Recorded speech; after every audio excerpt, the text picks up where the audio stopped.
જય મસી જોશું કઈ રીતે બીજી પણ જવાબદારી આપી દીધી સાથે સાથે એટલે જે પ્રશ્ન પૂછવાનો હતો એ હમણાં પોસ્ટપોન કરું છું, મુલતવી રાખું છું, પ્રશ્ન પછી પૂછીશ. આ રહોબોટ જેની એનિવર્સરી ઉજવવા અથવા તો માણવા માટે આપણે એકઠા થયા છીએ તેની સાથે મારા પણ કેટલાક સંસ્મરણો સંકળાયેલા છે. સૌથી પહેલા તો જે સમય દરમિયાન આ રહોબોટનું બાંધકામ થવાનું હતું તે વખતે મારી ઉંમર લગભગ 20-21 ની આસપાસ હતી અને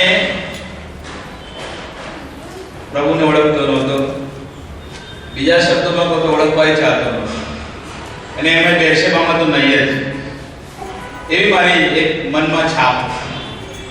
પણ સોલોમન અંકલ જે મારા કાકા થાય એ એમની પ્રાર્થનાની લિસ્ટમાં હું હતો અને પ્રભુના દાસોની પ્રાર્થના શું કરી શકે છે એનો ઉત્તર આજે તમારી સમક્ષ ઊભો છે. એ માત્ર પ્રાર્થના કરતા હતા એટલું જ નહીં, પરંતુ જુવાનોને માટે પ્રયત્નો પણ કરતા અને એમને ખબર હતી કે જો એ મને એમ કહે કે તું પ્રભુના ઘરમાં આવજે તો હું ચોખ્ખી જ ના પાડી દેવાનો. એટલે એમણે મને કહ્યું કે માઇકલ, જો અમારો એક નવો હોલ બની રહ્યો છે અને હોલ બને તો ત્યાં આવીને જોજે કેવી પરિસ્થિતિ છે. એટલે હું અંકલને મળવા આવ્યો, લગભગ પ્રી કોલેજમાં હતો, પ્રી કોમર્સ, અને એમણે મને બહાર અહીંયા દરવાજામાંથી બહાર લઈ આવ્યા અને કહ્યું જો આ ઈંટો પડી છે, આ બધા પાયા ખોદવાના છે, ખોદાઈ રહ્યા છે અને આ ઈંટો એમને વાપરવાની નથી, એને પાણી પીવડાવવું પડે તો બાંધકામમાં શું થાય. શું ભાઈ બરાબર? અને વાત તો સાચી છે. એટલે મને કે પાણી પીવડાવવા કરાવવું પડશે. સારું ચલાવીશ.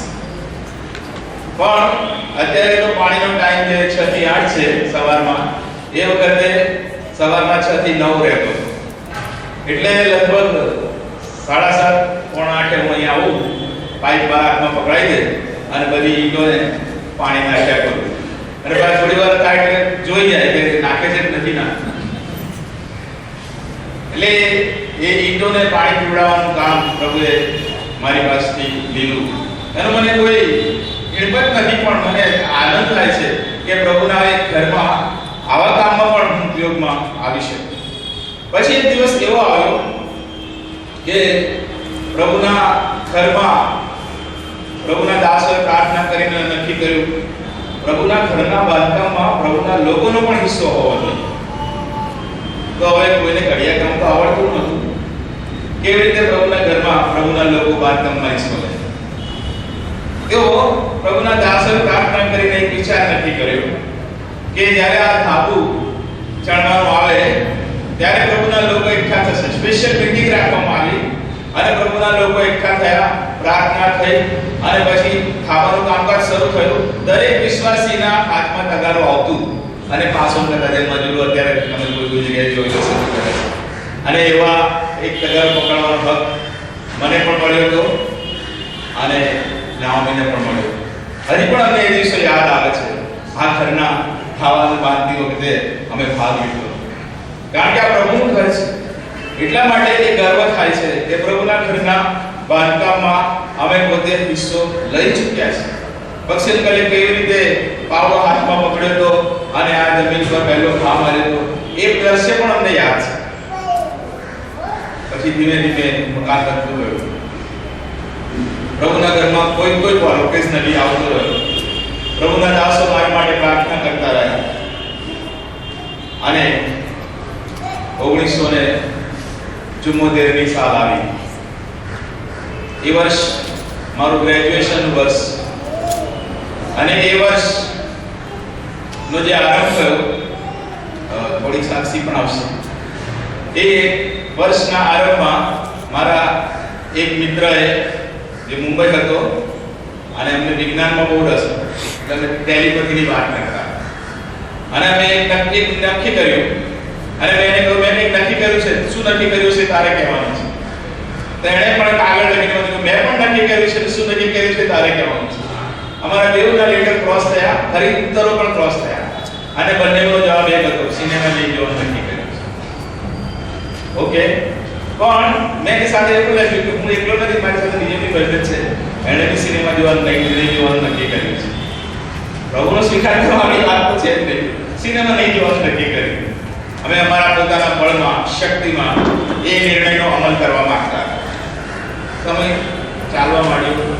જાન્યુઆરી ગયો, ફેબ્રુઆરી ગયો, માર્ચ ગયો, એપ્રિલ આવ્યો અને એપ્રિલ મહિનામાં મારી સાથે જે મિત્ર હતો એ મારા ઘરે આવ્યો. મને કહેવા માંડ્યો, માઇકલ આ તો બહુ મુશ્કેલ કામ છે.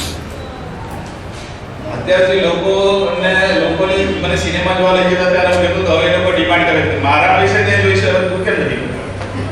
પૈસા ખર્ચવા પડે એટલે આ પાડે છે. તારો પ્રશ્ન છે, હું તો ઠીક છું. એપ્રિલ જતો રહ્યો, એ ભાઈ તો શરૂ કરી દીધું.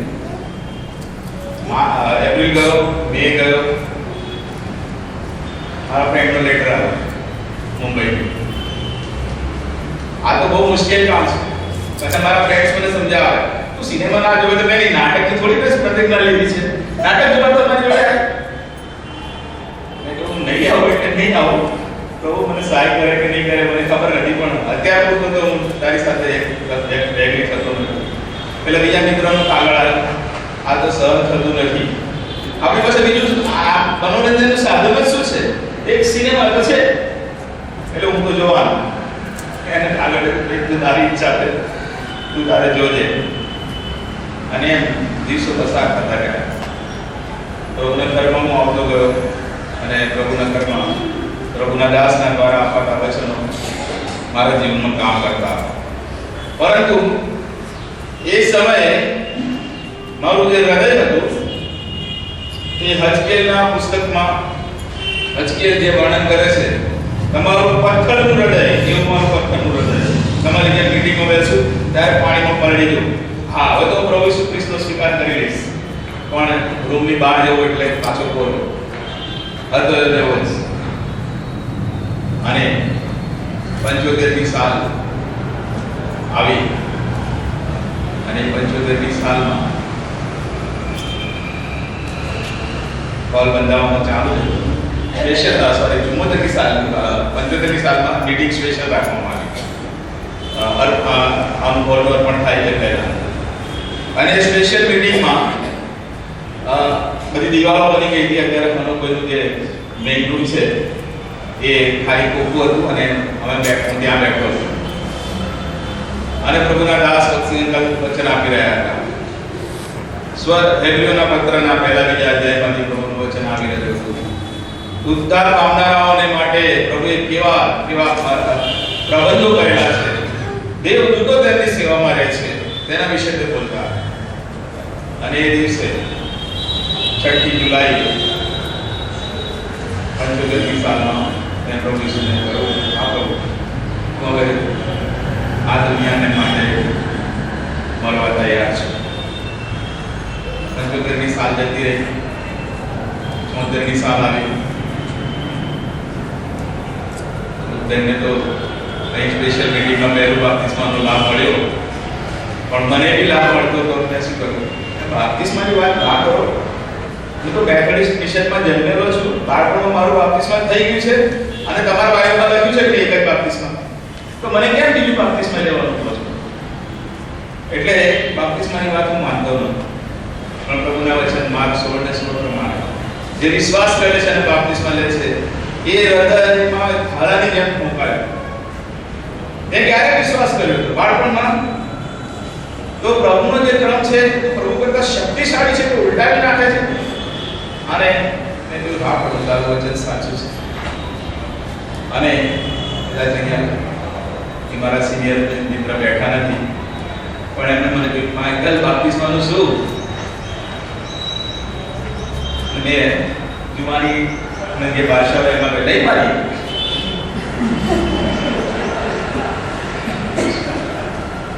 પણ એ સમય પ્રભુને પૂછતો રહ્યો, પ્રભુ બાપ્તિસ્મા તો લઉં છું, એફડીસમાં બી જઉં છું અને બાપ્તિસ્મા લઉં છું, હવે શું થશે? મારું ફેમિલી તો મેથોડિસ્ટનું છે. પણ પ્રભુએ મને કૃપા આપી અને 74 સાલમાં મેં બાપ્તિસ્મા લીધો.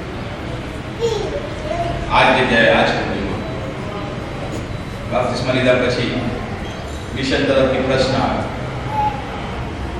મારા મિશન તરફ બીજા મિશન, બબે બાપ્તિસ્મા લો છો, તમે બહુ ધાર્મિક થઈ ગયા છો. આંટી કઈ વાંધો નહીં, આંટી અત્યારે કશું કઈ પ્રભુએ જે કીધું મેં કર્યું છે, તું તો ચૂપ કરો. અને ત્યાર પછી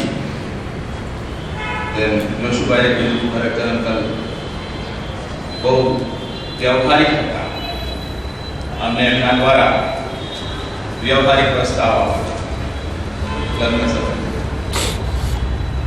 અને એમણે અને ભાનુ આંટી એમણે ખાસ રસ લઈને આ વાતચીત આગળ વધારી અને એ પરિણામ તમે જુઓ છો. અગત્યની વાત એ છે, હું જે કહેવા માંગુ છું, આ હોલ જ્યારે બનતો હતો ત્યારે એટલો મેં પાણી પીવડાવી, એ તો સાચી વાત, પરંતુ તમારામાં કેટલાકે ગુજરાતમાં આવેલો ધરતીકંપ જોયો છે 26મી જાન્યુઆરી? કોઈ જોયો છે 26મી જાન્યુઆરીનો ધરતીકંપ? ઘણા બધાએ જોયો છે. અને એ ધરતીકંપ થયો ત્યાર પછી સેન અંકલ મળવામાં આવ્યો અને સેન અંકલ મને પૂછવા માટે ક્યાં લગા ધરતીકંપ ને કેસા લગા? અંકલ મને ખબર જ ના પડી, મારા પગ નહીં કરી બધું પસાર કરતો, પણ મને એમ કે બધા ઝઘડો કરવા દોડે છે. અરે તું ઉધર બેઠ, તેરે પતા ચલેગા. એમની જોડે ખુરશીમાં બેસાડી, થોડી વારમાં જ ધ્રુજારી આવી અને ખુરશી હલવા મળી. અરે હિલા રે, હિલા રે. અને ખબર પડી કે ધરતીકંપ ની જે અસરો છે એ કેવી પડી છે, સાથે સાથે ડેમેજ પણ થયું આપણને. અને ડેમેજ જ્યારે રિપેરિંગ થવાનું ત્યારે પ્રભુની કૃપાને કારણે મારા મોટા દીકરાએ પણ અહીંયા સુપરવિઝન માટે હાજરી ગણો આપી અને સેનગરી સાથે બહુ નિકટના રિલેશન્સમાં તે આવી ગયો. ત્યાર પછી તો ઘણા બધા અનુભવો થયા, પરંતુ મારે હવે જે પૂછવાનો છે પ્રશ્ન પૂછી લો, તમારી કેપેસિટી કેટલી છે? જોશુભાઈએ કીધું કે જમ્યા પછી તો ઊંઘ આવે છે. તમે ક્યાં સુધી ઊંઘને દૂર રાખી શકો છો? 5 મિનિટ, 10 મિનિટ? નહીં બોલો તો વધારે તો 30 મિનિટ? બહુ થઈ ગયું, 30 મિનિટ. That's good. તો 30 મિનિટ માટે પ્રભુના વચનને જોતા પ્રભુના ઘરમાં આરામ કરીએ. ઉત્પત્તિનું પુસ્તક 26મો અધ્યાય.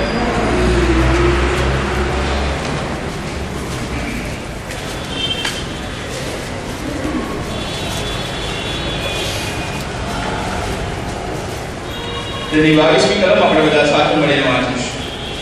Genesis ચैप्टर 26 verse 22.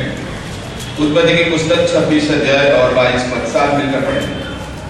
અને ત્યાંથી જઈને તેણે બીજો કૂવો ખોદ્યો અને તેને સારો તેવો વઢ્યા નહીં, અને તેણે તેનું નામ રહોબોત પાડ્યું અને કહ્યું, હવે યહોવાએ અમને પુષ્કળ જગ્યા આપી છે અને આ દેશમાં અમે સફળ થઈશું. પ્રભુ તેના વચનના વાંચન પર આશીષ આપે, આપણી જરૂરિયાત પ્રમાણે આપણી સાથે બોલે માટે તેની તરફ જોઈએ. પ્રેમ ઈશ્વર પિતા, અમારા અંતઃકરણો આભારથી, સ્તુતિથી, ધન્યવાદથી ઉગાડે છે, કારણ કે આ સ્થાનને તમે 40 વર્ષ પૂરા કરાવ્યા છે.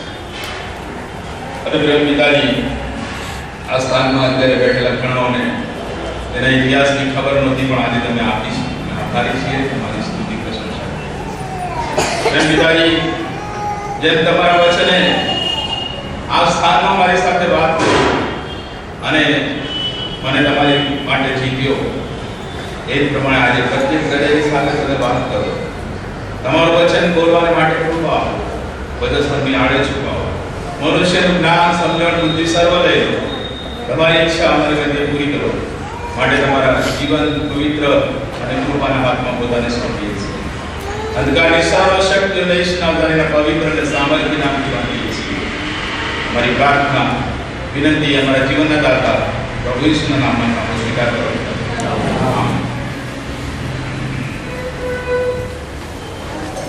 એક વર્ષ શરૂ કરું તે પહેલા પ્રશ્ન પૂછું છું યુવાનોની મીટિંગમાં આ કલમ કેટલા ગણા વાંચે? બહુ થોડા વાંચે. Very good. તો હવે આ કલમમાં દરેક જુવાનને ગમે એવો એક શબ્દ છે એ તમારે શોધવાનો છે. ચાલો ફરી વાંચવી પડશે. બે ધ્યાનથી વાંચી લેશે તો ધ્યાનપૂર્વક વાંચીને શોધી કાઢો. રાઈટ. સરળ એકદમ સાચો જવાબ આપે છે. સફળ. આ સફળતા, સફળ થવું એ પ્રત્યેક જુવાન હોય કે કોઈ બાળક હોય કે વૃદ્ધ હોય એના હૃદયની એક મનસા, મહેચ્છા હોય છે. બધામાંથી ઘણા બધા સ્કૂલમાં જતા હશો, કોલેજમાં જતા હશો, પરીક્ષા આપો છો ને? Very good. તો નાપાસ થવા માટે કેટલા જણા? બધાને પાસ થવું, બધાને સફળ થવું છે. એક ફેલિયર, નિષ્ફળતા કોઈને ગમતી નથી. પરંતુ આ તમારા હૃદયની લાગણી, બીજા શબ્દોમાં કહીએ તો આપણા હૃદયની માંગણી આપણા સર્જનહાર પ્રભુને ખબર છે. અને એ સર્જનહાર પ્રભુ એવું ચાહે છે કે અત્યારે અહીં રહોબોતમાં જેટલા ઉપસ્થિત થયા છે તમામ હૃદયોને, તમામ વ્યક્તિઓના હાથમાં એ સફળ થવાની ચાવી આપી દે. એ ચાવી આપવા માંગે છે. ફક્ત પ્રશ્ન એટલો જ છે, એ ચાવીને લેવા માટે તમારે હાથ લંબાવવો પડશે. એ મારા પ્રિય પ્રભુનો, એ મારા પ્રિય જાણનારનો વિદાયનો હાથ સફળતાની ચાવી લઈને તમારી તરફ લંબાઈ રહ્યો છે. એને તમે સ્વીકાર કરશો કે નહીં કરો એ તમારે નક્કી કરવાનું છે. જો અસ્વીકાર કરશો, અસફળતાઓની લંગાર તમારા જીવનમાં લાગી જશે. અને જો સ્વીકાર કરશો તો સફળતાઓ તમારા ખિસ્સામાં આવશે નહીં, કહો તમારા ચરણોને પકડશે. તમારા પગમાં સફળતાઓ રમતી હશે અને લોકોને ઈર્ષ્યા થશે. આ ઈર્ષ્યા ઈસાકના માટે પણ થઈ. અને એટલા માટે આ ઉત્પત્તિના પુસ્તકના 26મા અધ્યાયમાં ઈસાક જે કરે છે એ તમારે અને મારે કરવાની આવશ્યકતા છે. શું કરે છે? જો 26મો અધ્યાય, ઉત્પત્તિનું પુસ્તક તેનો 26મો અધ્યાય અને તેની બીજી કલમમાં આપે છે. અને યહોવાએ તેને દર્શન દઈને કહ્યું, તું મિસ્રમાં ના જતો, જે દેશ વિશે હું તને કહીશ ત્યાં રહે. હવે હું જે કલમ વાંચું છું એ કોના બાઇબલમાં છે એ તમે મને કહેજો. અને યહોવા તને દર્શન દઈને કહ્યું, તું મિસ્રમાં ના જતો, અને જે દેશ વિશે હું તને કહીશ ત્યાં કોઈ વાર જજે. છે કોઈના બાઇબલમાં? તો એનો અર્થ એ કે હું જે કહું છું, માણકર જે કહે છે એ ક્યાંય બાઇબલમાં નથી, એ દેવ વચન નથી. પરંતુ દેવ કહે છે કોઈ વાર નહીં, ત્યાં જ રહેજે. યુવાન તરીકે તમારું સ્થાન, પ્રભુએ તમને જે દર્શન આપ્યું છે, પ્રભુએ તમને જે ઘર આપ્યું છે, એ ઘરમાં હોય તે આવશ્યક છે. પ્રભુના ઘરમાં જે ભાઈ, બહેન, જુવાન, જુગી સ્થિર થાય છે, દ્રઢ થાય છે, એના પર પ્રેમ કરનાર બને છે. 10 વાતો તો નહીં કહું, તમે બધા હમણાં સાંભળી છે. એ માનનારા બને છે. એ લોકો માટે સફળતા એમને શોધતી આવે છે. એ લોકોને માટે સફળતા એમને શોધતી આવે છે. કેમ? કારણ કે પ્રભુના ઘરમાં, ફરી એક પ્રશ્ન પૂછું, તમને શું મળે છે? પ્રભુના ઘરમાં તમને શું મળે છે? જીવાનો છો બોલો. સન્ડે સ્કૂલ નથી, નાપાસના માર્ક માઈનસ થી નથી. પ્રભુના ઘરમાં તમે શાના માટે આવો છો? માઈક જોવા માટે? માઈક બે કેવા કપડા પહેર્યા છે જોવા માટે? શા માટે આવો છો? દેવનું વચન સાંભળવા માટે.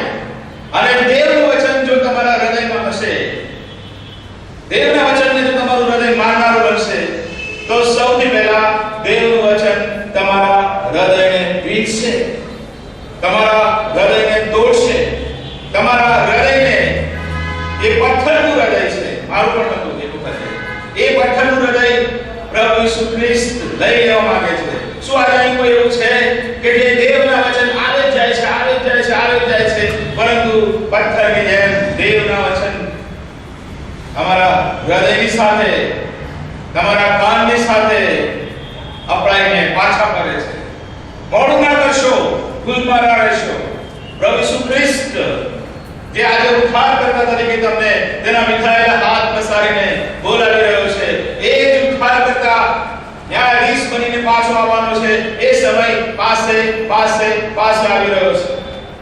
40 વર્ષથી પ્રભુના ઘરમાં આ સંદેશો અપાઈ રહ્યો હતો અને આવનારા દિવસોમાં પણ એ જ અપાવવાનો છે, કારણ કે એ સત્ય, વાસ્તવિકતા, હકીકત છે. જો હજી સુધી તમારું હૃદય પ્રભુ ઈસુને માટે તૈયાર નથી થયું, તો આજે પ્રભુ તમને પુકારી રહ્યો છે, બોલાવી રહ્યો છે, વિનંતી કરી રહ્યો છે, પ્રેમથી કહી રહ્યો છે, મારા દીકરા, મારી દીકરી, તારું હૃદય મને આપ. એ પ્રભુનું વચન છે. પછી આગળ શું કહે છે જોઈએ આપણે ઇબ્રાહીમના વખતમાં ઉત્પત્તિનું પુસ્તક તેનો 26મો અધ્યાય અને તેની 3જી કલમ. આ દેશમાં તું પ્રવાસી થઈ રહે ને હું તારી સાથે રહીશ અને તને આશીર્વાદ દઈશ, કેમ કે તને તથા તારા સંતાનને હું આ સગળો દેશ આપીશ ને તારા બાપ ઇબ્રાહીમની આગળ જે શ્રમ મેં ખાધા છે તે હું પૂરા કરીશ, અને હું તારા સંતાનને આકાશના તારાઓ જેટલા વધારીશ ને આ સર્વ દેશો હું તારા સંતાનને આપીશ, અને પૃથ્વીના સર્વ કુળ તારા સંતાનમાં આશીર્વાદ પામશે. કેમ કે ઇબ્રાહીમે મારી વાણી માની ને મારું ફરમાન તથા મારી આજ્ઞાઓ તથા મારા વિધિ તથા મારા નિયમ પાળ્યા. ઇબ્રાહીમ જે ઇસ્હાકનો પિતા હતો, એના વિશે આપણા જીવંત પ્રભુની આ સાક્ષી છે. જે ઇબ્રાહીમને મેં કહ્યું તે તેણે કર્યું, અને તેણે કર્યું છે માટે હું પણ જે મેં કર્યું છે તે બધું પૂરું કરવાનો છું. જૂના કરારમાં હમણાં આપણે સાંભળ્યું તે પ્રમાણે તમે કરો, તમે કરો, તમે કરો. નવા કરારમાં પ્રભુ કહે છે હું તમારા માટે કરીશ, હું તમારા માટે રાસ તૈયાર કરું છું, હું તમારા માટે બલિદાન આપું છું, હું તમને પ્રેમ કરું છું, હું તમને પાછા મારી બાહોમાં, મારા હાથમાં લેવા માંગુ છું, હું કરવા માંગુ છું. મનુષ્ય તરીકે આપણે જો નિર્ણય કરીએ, હવે તમને હમણાં જ મારી શાસ્ત્રીમાં કહ્યું, મારી સાથે 2 જણા નિર્ણય કરેલા મનુષ્ય તરીકે નિષ્ફળ ગયા. મનુષ્ય તરીકે નિર્ણય નિષ્ફળ જાય છે, પણ પ્રભુના માટે કશું જ અશક્ય નથી. તે સર્વશક્તિમાન પ્રભુ છે અને તે તેના સગળા વચનોને પૂરા કરનાર પ્રભુ છે. માટે ઇબ્રાહીમે વચનો પાળ્યા, માટે એને સર્વ આશીષો મળ્યા, માટે તારે પણ એ વચનો પાળવાના છે અને આશીષો પામવાની છે. અને ત્યારે આપણે ઈસાકે ત્યાર પછીની 6ઠી કલમમાં લખ્યું છે, તે ગેરારમાં રહ્યો. પ્રભુએ કહ્યું તે પ્રમાણે તેણે કર્યું, અને પ્રભુએ કહ્યું તે પ્રમાણે તેણે જ્યારે કર્યું ત્યારે તેનું પરિણામ શું આવ્યું?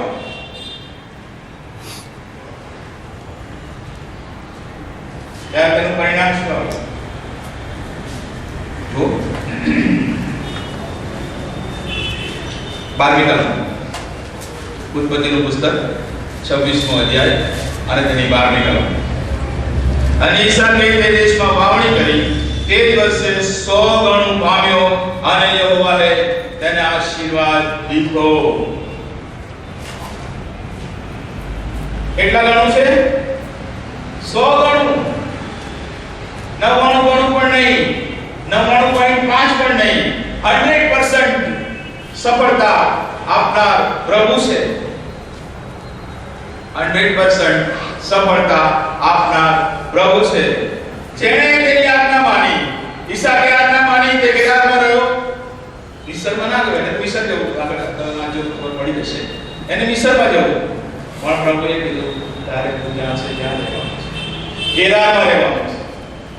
આ ઈસાકે એવી દલીલ ના કરી. પ્રભુ ગેરારમાં તો આ પરિસ્થિતિઓ રહે છે, બીજોડમાં રહ્યો.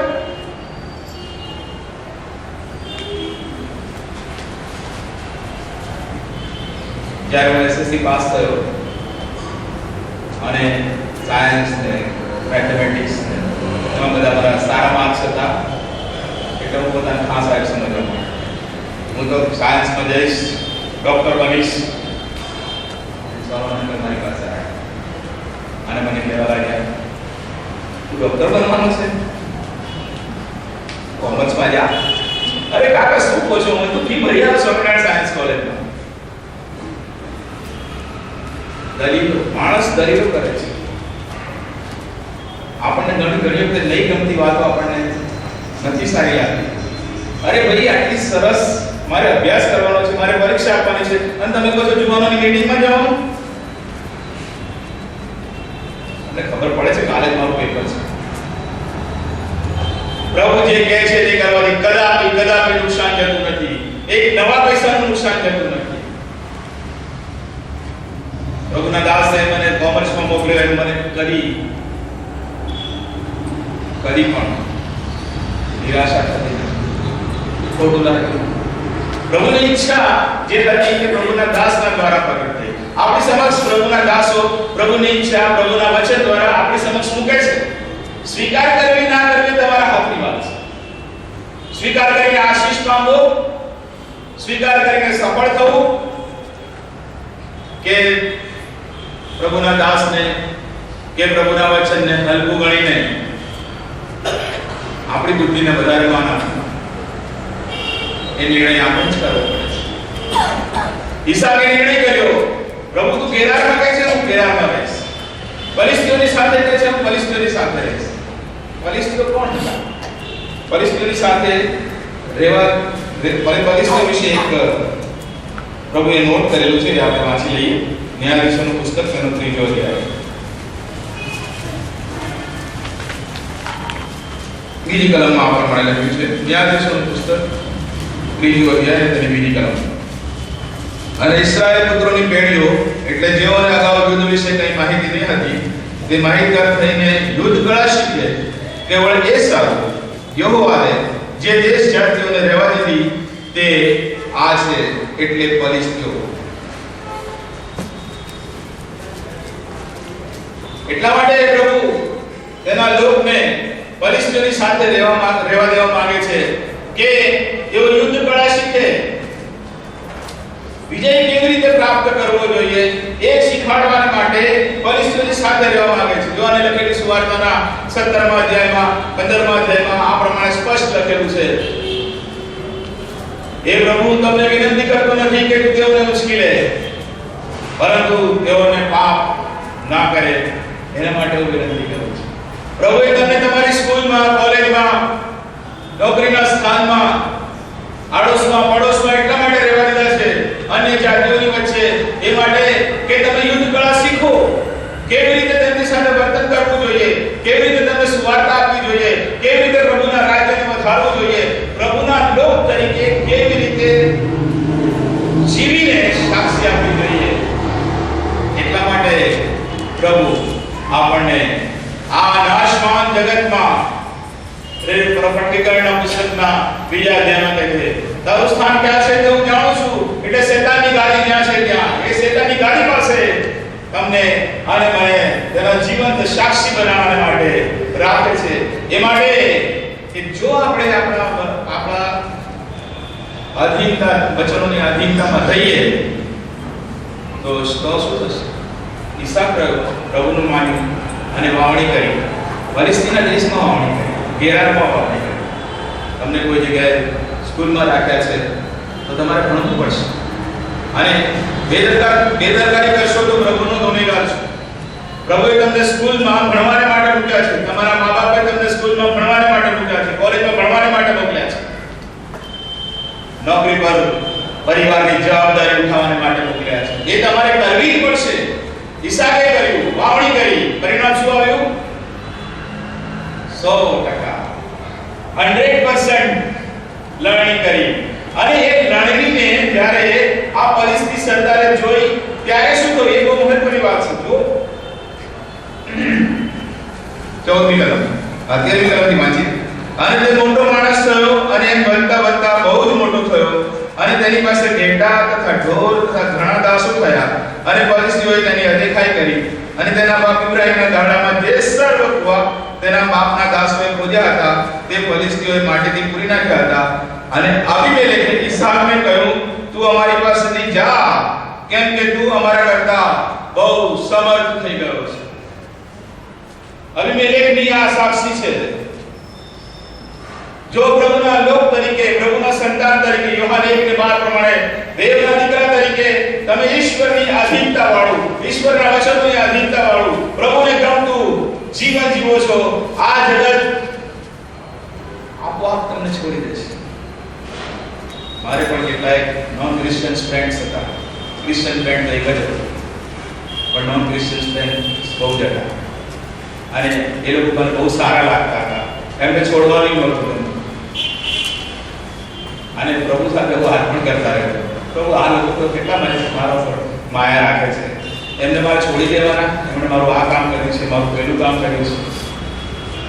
પ્રભુએ મને એટલું જ બતાવ્યું, તારી સાક્ષી તું આવ. જો તમારી સાક્ષીથી શત્રુનું જોર નબળું પડી જશે. કેટલી બધી વાર પ્રભુના લોકોની સાક્ષીથી, પ્રભુના લોકની હાજરીમાં તેના જ મિત્રો ગંદી વાત કરવાની હિંમત નથી કરી શકતા, બીડી પીવાની હિંમત નથી કરી શકતા, દારૂ પીવાની વાત નથી કરી શકતા. પીવાની વાત તો અલગ જ રહી. વાત નથી કરી શકતા.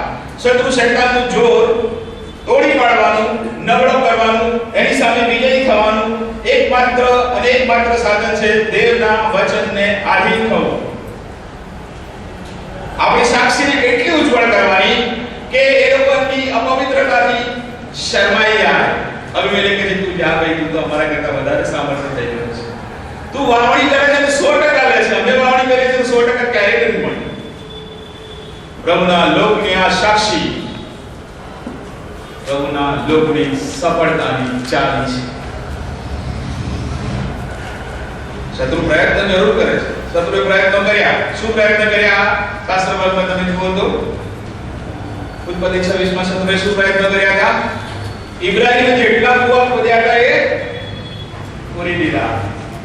હમણાં પ્રભુના દાસના વિશે આપણે શીખતા. પ્રભુના દાસ જ્યારે પણ માત્ર અને માત્ર પ્રભુના વચન પર ઉભા રહેતા હતા. પ્રભુના વચનમાં લખ્યું છે, દાણ પામે છે તે બાપ્તિસ્મા લે છે. પ્રભુના દાસ બાપ્તિસ્માનો પ્રચાર કરતા. આરંભના શિષ્યોએ જે બાપ્તિસ્માની શરૂઆત કરી હતી એ આ જગતના લોકોએ, જગતના અબીમેલેકોએ, જગતના ફલિસ્તીઓએ, જગતના ધાર્મિક લોકોએ, જગતના સંપ્રદાયોએ એ બાપ્તિસ્માનો ઇનકાર કરીને એક વાર પૂરી દીધો.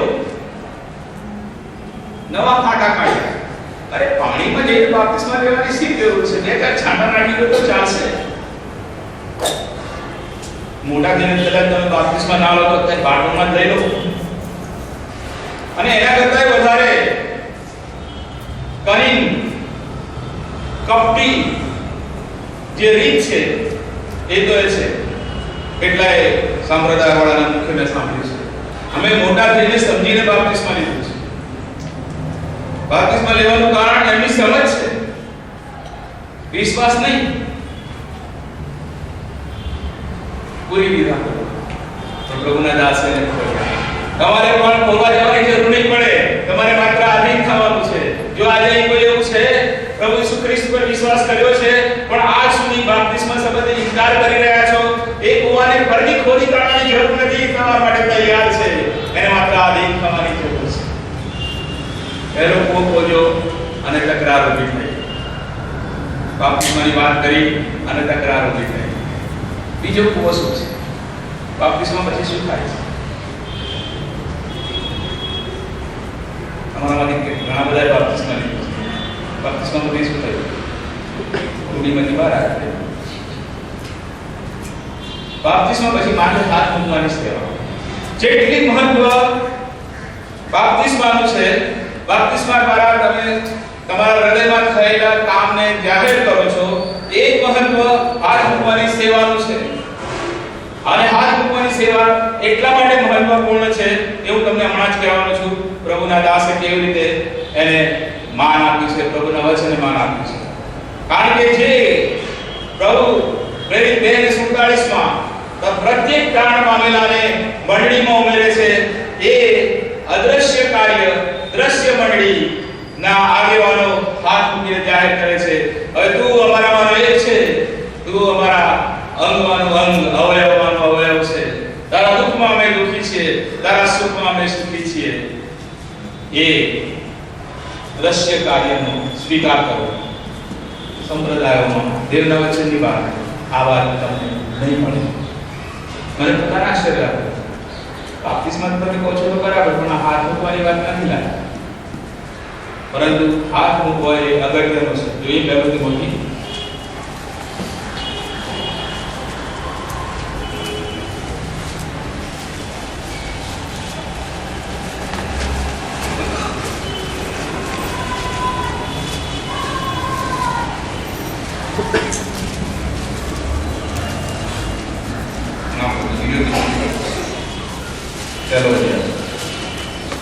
कलम साथ बढ़ने वाले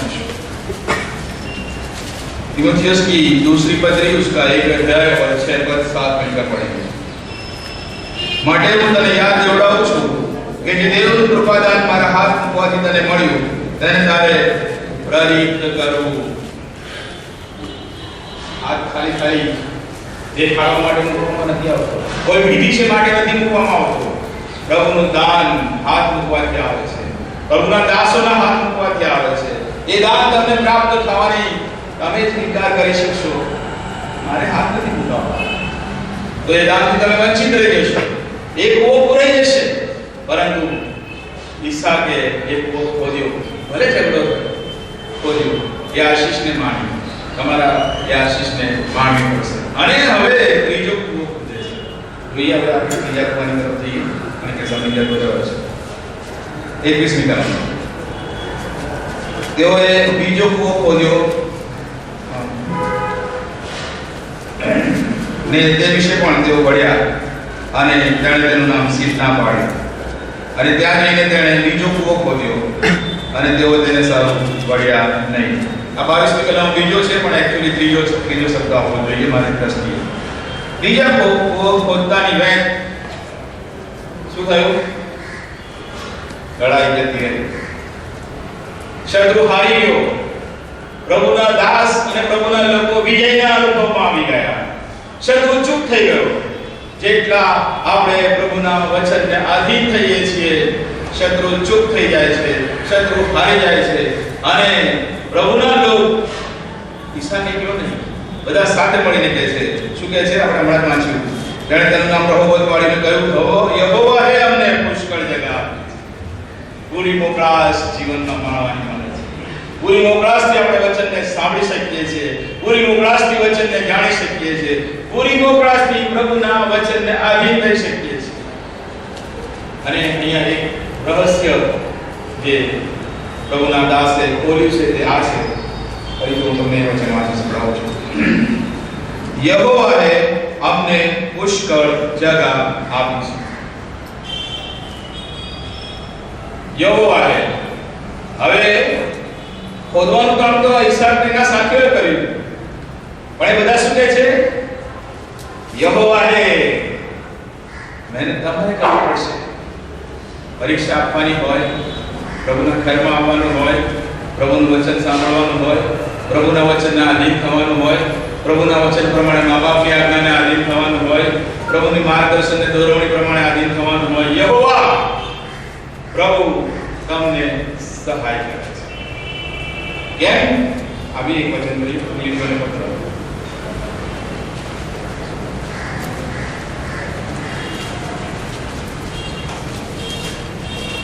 બીજો અધ્યાય અને તેની 13મી કલમ. ફિલિપી 2 અને 13. फिलिपियंस की पत्री उसका 2 अध्याय और 13वां पद. કેમ કે જે પોતાની પ્રસન્નતા પ્રમાણે તમારામાં ઈચ્છવાની તથા કરવાની પ્રેરણા કરે છે તે તો એ છે.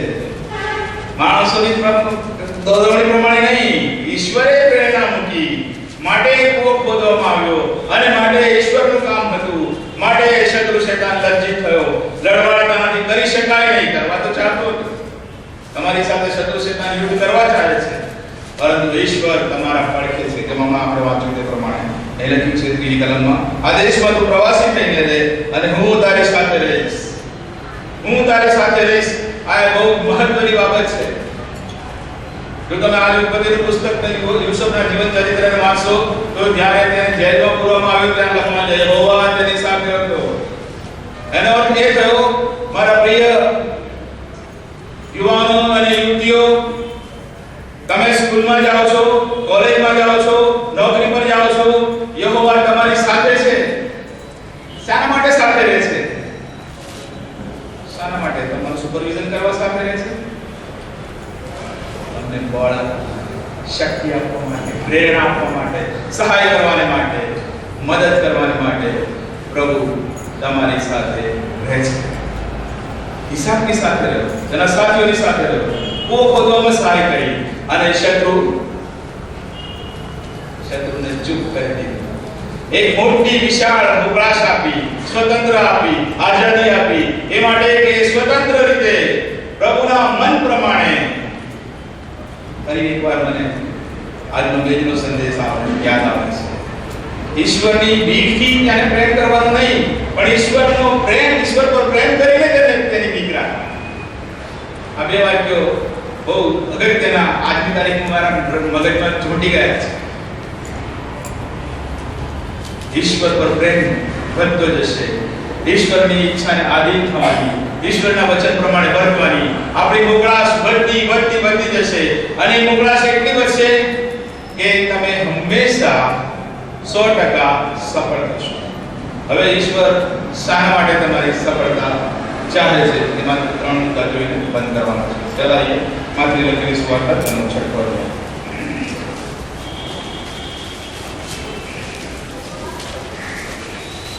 માફ કરજો, 5મી 48મી કલમ સાથે મળીને વાંચીએ.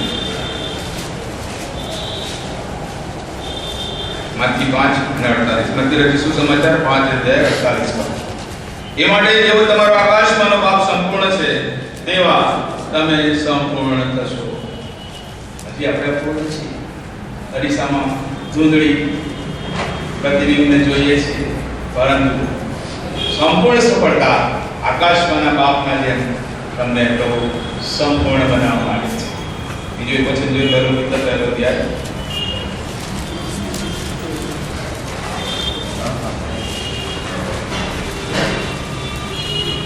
અને 16મી कलम. पत्रस की पहली पत्री उसका 1 अध्याय और 16वां पद 7 मिनट पढ़ेंगे. કેમ કે લખેલું છે કે હું પવિત્ર છું, માટે તમે પવિત્ર થાઓ. દેવના જેટલા સંપૂર્ણ, દેવના જેવા સંપૂર્ણ, દેવના જેવા પવિત્ર. કારણ કે ત્યારે ઉત્પત્તિ 1 અને 26માં પિતા, પુત્ર અને પવિત્ર આત્માએ માણસને બનાવવાનું નક્કી કર્યું. માણસને શા માટે? આપણું નામ લઈ શકીએ છીએ. કેવા બનાવ્યા? તેના સ્વરૂપમાં અને તેની પ્રતિમામાં, તેના જેવા થવા માટે પ્રભુ ચાહે છે. અને પ્રભુ ઈસુ ખ્રિસ્ત જે આપણો તારનાર બનીને આ પૃથ્વી પર આવ્યો, જેણે કાલ્વરીના વધસ્તંભ ઉપર તેનું મૂલ્યવાન રક્ત વળાવ્યું, બલિદાન આપ્યું, એ પ્રભુ ઈસુ ખ્રિસ્તને કબરના બંધનો બાંધી શક્યા નહીં. ત્રીજે દિવસે એ પ્રભુ ઈસુ ખ્રિસ્ત પાછો ઉઠ્યો અને આ ધરતી પર ફરતો ના રહ્યો. શું થયું? કોઈને ખબર છે શું થયું?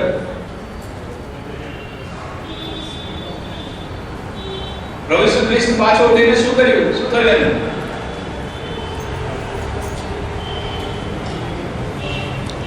આપણે વાંચી જોઈએ. તમે ઓલા બોલતા નથી. ખોટો જવાબ પડવાની બીક લાગે છે.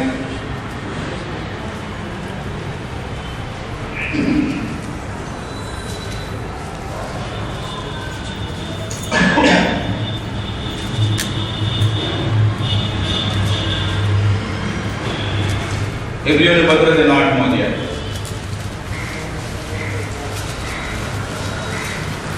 એની 8મી કલમ. બહુ વેરી ગુડ. એબ્રીઓને પત્ર 8મો અધ્યાય ને પહેલી કલમ. જે ઘડીએ આકાશમાં પ્રભુ ઈસુ ખ્રિસ્તનું સળગાવણ થયું, વાદળોએ તેને ઢાંકી દીધો, પછી વાદળની પાછળ ત્યાં ઊભો નથી રહ્યો, ત્યાં જઈને બેઠો છે. હવે જે વાત અમે કહીએ છીએ તેનો સાર એ છે કે આપણને એવો પ્રમુખ યાજક મળ્યો છે જે આકાશમાં મહત્વના રાજ્યાસનની જમણી તરફ બેઠેલો છે. પ્રભુ ઈસુ ક્યાં બેઠેલો છે? જમણી તરફ બેઠેલો છે.